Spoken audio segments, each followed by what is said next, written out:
से भर सकते हैं। हमारी सबसे पहली जो टीचर होती है वो हमारी माँ होती है। हालांकि जिंदगी में बहुत सारी चीजें होती हैं, टूटा दिल, खाली जेब, भूखा पेट, ये सब भी बहुत बड़े टीचर होते हैं। ये सब जो जीवन में लेसन देंगे वो कोई नहीं देता। हमारी पहली जो टीचर होती है हमारी माँ होती है। माँ देखिएगा बच्चे को अक्सर कमर पे रखती है और कमर पे लेके घूमती है। इससे क्या है कि वो बच्चे को तकलीफ देना नहीं चाहती। कमर पे बैठेगा लड़का तो उसको आराम होगा और वो वहीं तक देख सकता है जहां माँ देख सकती है, क्योंकि कमर पे बैठने के बाद लगभग दोनों की निगाहें सेम होती है।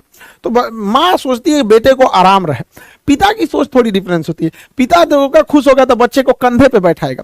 हाँ, पिता को पता है कि कंधे पे तकलीफ होगी, उसको बैठने में उतना आराम नहीं मिलेगा, लेकिन इसकी नजरें पिता की नजर से भी ज्यादा दूर तक जाएगी। तो पिता चाहता है कि जहां तक वो पहुंच पाया उसका बेटा उससे भी आगे जाए। तो माँ बाप के प्यार में थोड़ा सा अंतर होता है। लेकिन अगर वही शिक्षक को देखिएगा, शिक्षक कभी आपको कंधे या गोद पे नहीं बैठाने वाला। वो जब भी बैठाएगा तो आपको अपने पैरों पे खड़ा होना सिखाएगा, क्योंकि शिक्षक को पता है कि आज नहीं तो कल आपको इन उंगलियां, इन गोद, इन कंधों को छोड़कर आपको अपने पैर पे ही खड़ा होना पड़ेगा। इसलिए पहले दिन से ही टीचर आपको अपने पैरों पे खड़ा होना सिखाएगा और वो सिखाएगा कि दुनिया का मोहताज मत बनिए। आपको आप जाएंगे स्कूल में, छोटे बच्चे प्रेयर में लाइन लगाया जाएगा, टिफिन टाइम में उसको देखेगा डिसिप्लिन में है या नहीं है, हर एक टीचर का। तो बहुत सारे बच्चों को बचपन में हम लोग को भी टीचर डांट देते तो समझ बुरा लगता था, लेकिन अब समझ में आता है कि उन्हीं जो डांटे, घर वालों ने भी डांटा, जो भी हम लोग को साथ पिटाई हुआ, आज उसी का नतीजा है कि हम लोग पढ़ भी लिए लोग। वरना पहले तो आदमी पढ़ाई शौक से, डर से करता था वहां पर।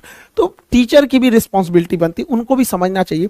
आज दुनिया बहुत आगे जा रही है, आजकल के लड़के एडवांस हो गए हैं, तो टीचर को भी अब एडवांस बनना पड़ेगा वहां पर।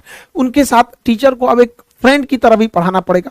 जहां पीटना है तो वहां एनिमी की तरह पीटना भी पड़ेगा।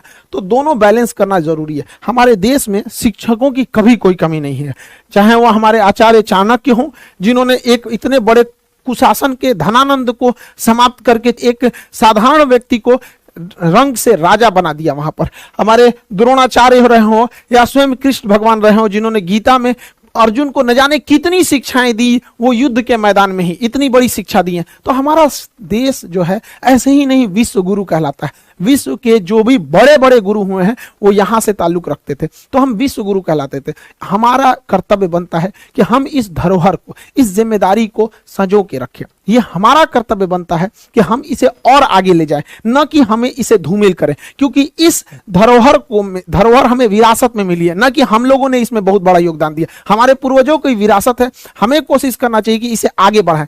एटलीस्ट अगर आगे नहीं बढ़ा सकते हैं तो इसे स्टेबल रखें, न कि इसे धूमिल करें। अभी क्या है कि टीचिंग फील्ड में बहुत सारा चीज जो हो गया है, वाहियात चीजें आ गई हैं। कुछ टीचरों को देख रहे हैं, खास करके भाई हम क्या ही बताएं, कुछ फीमेल टीचरों से रिक्वेस्ट है कि आप पढ़ाने आ रहे हैं तो अपने पर्सनल लाइफ को अपने घर पे रखिए। टीचर की सोशल जिम्मेदारी भी होती है, वो एक स्टूडेंट के लिए रोल मॉडल होता है। क्लास में आके उल्टा सीधा एक्टिविटी करिएगा। कई को देख रहे थे क्लास में आके आंख मार रहा है, उल्टा सीधा कमेंट पढ़ना है। देखिए कमेंट रहे ना रहे ऐसे ही झूठे पढ़ देते हैं सब। तो ऐसे टीचर लोगों को भी कहते हैं ध्यान दिया कीजिए। हम ही लोग हैं भाई, किसी दिन बाल कटवाएंगे तो कभी ज्यादा काट देगा, तो पता है कि लड़का पूछने वाला है कि सर आज बाल ज्यादा काट दिया, तो क्या हम ये कमेंट पढ़ेंगे? इग्नोर करेंगे हम ये सब चीजों को। कोई क्वेश्चन पूछ रहा है तो उसको पढ़ेंगे, तो जानबूझ के ऐसा ऐसा कमेंट पढ़ेगी, सर मैडम आज गोर लग रही है, ससुरे तो फिल्टर और मेकअप हटा के देखो दलीदर लगेगी। यहाँ पे अपने से सोच लेना है।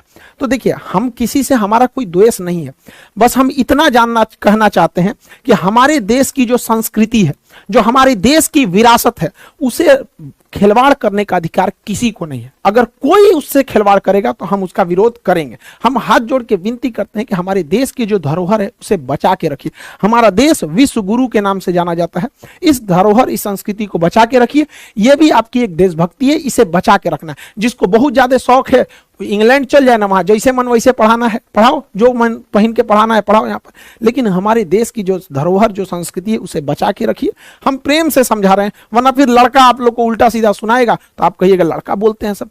इस टीचर के अंदर ये समझ होनी चाहिए कि हमें किस तरह के भाषा का प्रयोग करना है, या फिर किस तरह के कमेंट्स को पढ़ना है, कैसे कपड़े पहनने। अब ये सब समझाने की चीजें हमारे यहाँ।